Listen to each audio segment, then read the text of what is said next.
Chapter 10. The tower's collapse rained fire and gold. Kael crashed onto a collapsing sky bridge, her broken body skidding toward the edge.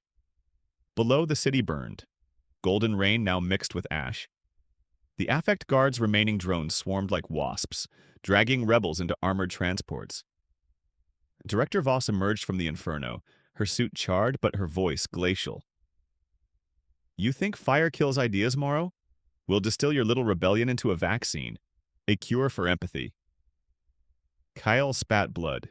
"You're out of time. The whole city's seen the rain." Voss kicked her ribs. "And they'll unsee it." A hologram flickered to life above the ruins. Citizens froze mid-protest, their eyes glazing as the Affect Guard's neural pulse rolled through the streets. The golden puddles rippled backward, draining into the tower's shattered core. "You inverted the signal," Kael choked. "Emotions are data." Voss crouched, her breath smelling of static. "And data can be rewritten." The hologram shifted. Rebels dropped their weapons, clutching their heads. Vera screamed as guards dragged her into a van. Jin's implant sparked, her hijacked drones turning on the crowd. "Stop it!" Kael lurched forward, but Voss pinned her with a boot. "You'll watch, then you'll help us perfect the formula." A guard yanked Kael upright, injecting a neural tracer into her neck. Her vision blurred, the world fracturing into data streams. Heart rates, fear levels, compliance metrics. "The core's still alive in you," Voss said. "We'll harvest it. Then we'll harvest them." Kael's implant buzzed with intercepted orders. Neural purge at dawn. Sector 4-7. Marlowe's district. She writhed, but the tracer's claws dug deeper. Voss nodded to a guard.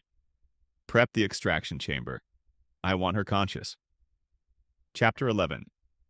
The extraction chamber stank of burnt sugar and screams. Kael strained against the neural cuff, her veins lit gold by the inverted broadcaster. Voss monitored the screens, where engineers siphoned the rain's remnants into a massive vault labeled Project Pacify. "You're bottling hope," Kael hissed. "No." Voss adjusted the machine. "We're bottling obedience." The inverted signal pulsed. On the streets, a rebel lowered her gun, tears drying as her defiance drained into Affect Guard vials. A child stopped crying, his sorrow replaced with a hollow smile. "Why?" Kael whispered. "Stability requires numbness." Voss pressed a scalpel to Kael's temple. "Now, let's see what makes your little seed tick." The machine whirred.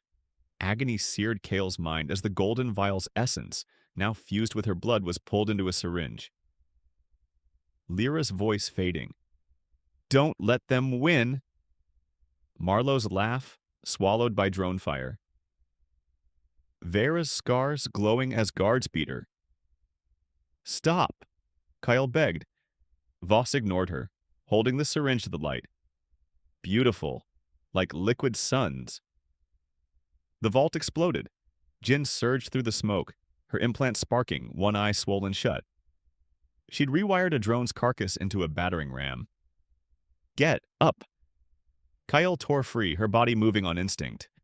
She grabbed the syringe and stabbed it into Voss's neck.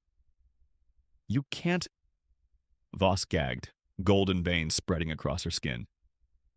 "Feel that?" Kael hissed. "That's everything you erased." Voss collapsed, her perfect composure crumbling into sobs. Jin dragged Kael into the hall. "Vera's alive? But the purge starts in 10 minutes. We need—" A gunshot echoed. Jin gasped, crimson blossoming across her chest. An Affect Guard sniper lowered his rifle from the catwalk. "No!" Kael caught her as she fell. Jin shoved a blood-smeared drive into Kael's hand. "Core's backup. Broadcast. From the storm drain." Her head lolled. "Tell Vera I hacked the Andromeda code." Kael pressed Jin's eyelids shut. The drive hummed, its light fading. The golden vial was dead. The rain was gone. All that remained was ash. Chapter 12. Kael hid in Lyra's grave, the tombstone long ago stripped of its name, still bore her sister's final words etched in secret. The sky was gold first. Kael curled beneath it, Jin's drive clutched to her chest. The tracer in her neck buzzed. 18 minutes to purge. She'd failed. The vial's voice was silent. No memories surged to comfort her. No warmth to fight the numbness. She'd burned her defiance in the tower, and all she'd bought was 10 minutes of chaos. You're her sister. Vera's words haunted her. You're the only one who's felt nothing long enough to know what something is worth. Kael laughed, the sound jagged. What was she worth now? A harvester who'd traded her soul to survive, then traded her survival to feel a ghost. The drive flickered. She plugged it into her neural port, bracing for data. Instead, a hologram bloomed. Lyra, age 19, recording a message in flickering candlelight. Hey, Kael, if you're seeing this, I'm probably gone. Don't blame yourself. I knew the risks. But I need you to know something. I never stopped sharing my joy. Every vial I sold, I diluted it. Let the elite taste real hope. Let them get addicted. Lyra leaned closer, smiling. The affect guard thinks they're sterilizing us. But emotions, they're contagious. You can't cage a virus. You can't kill a seed. The hologram shifted.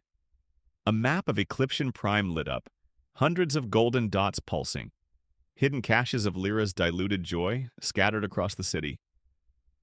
They're in the rain barrels, the sewer grates. Anywhere life grows, you just need to wake them up. The hologram died. Kael's hands shook. All this time Lyra had been fighting, not with bullets, but with patience, with faith. Outside, the purge sirens wailed. Kael stumbled into the cemetery, rain soaking her wounds. The effect guard's neural pulse would erase the city's memories, but Lyra's caches, they were physical, hidden in soil and rust. The tracer buzzed.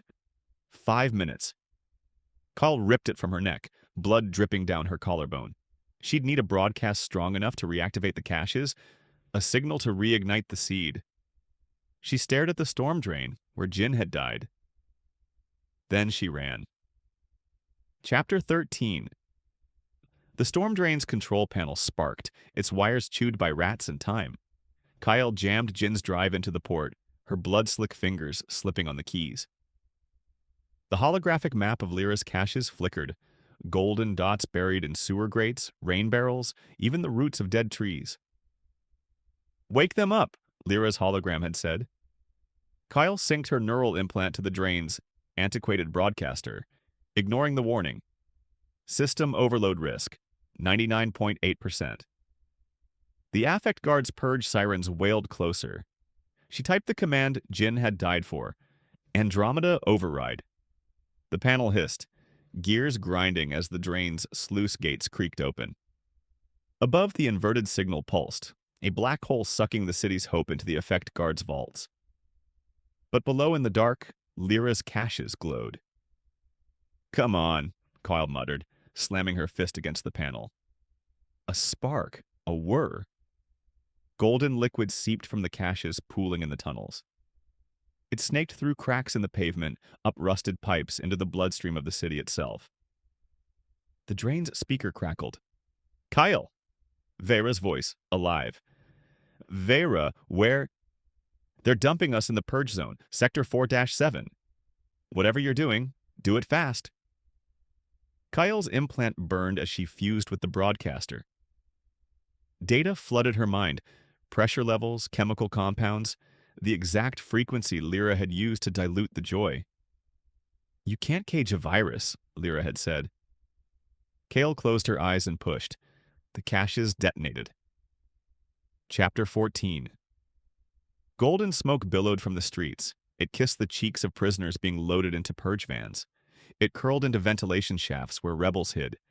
It clung to Director Voss's immaculate suit as she stormed the drain. You're out of moves, Morrow, Voss snarled, her once sterile voice fraying. Kael leaned against the broadcaster, her nose bleeding, vision blurring. The golden smoke swirled around her like a cyclone. You're right, I am, she grinned. But she's not. The smoke coalesced into Lyra's face, 1,000 fractured holograms from 1,000 caches. Her voice boomed through the city, gentle and unyielding. You don't have to be afraid. You never did. Citizens froze. Rebels dropped their restraints. Even the affect guard hesitated, their neural implants flickering. Voss lunged at Kael. Turn it off! Kael grabbed her wrist. Make me. The contact triggered a feedback loop, Voss's sterile mind colliding with the golden signal. She screamed as decades of suppressed emotions erupted. Grief for the childhood she'd sold, guilt for the lives she'd erased, loneliness. Stop it! Voss clawed at her face. You feel that? Kael whispered. That's alive. The affect guard's neural pulse faltered. One by one, their drones stuttered and fell. Rebels seized weapons, but no one fired. The golden smoke did the work for them, thawing frozen hearts, stitching fractured resolve. Vera emerged from the crowd, her scars glowing. She tossed Kael a vial, the last of Lyra's diluted joy. For the finale! Kael uncorked it, pouring the liquid into the drain's pipes. The city shuddered as the golden smoke thickened into rain. Director Voss crawled toward the exit, her perfect facade cracked. You'll drown them. No. Kael knelt beside her. We're letting them breathe.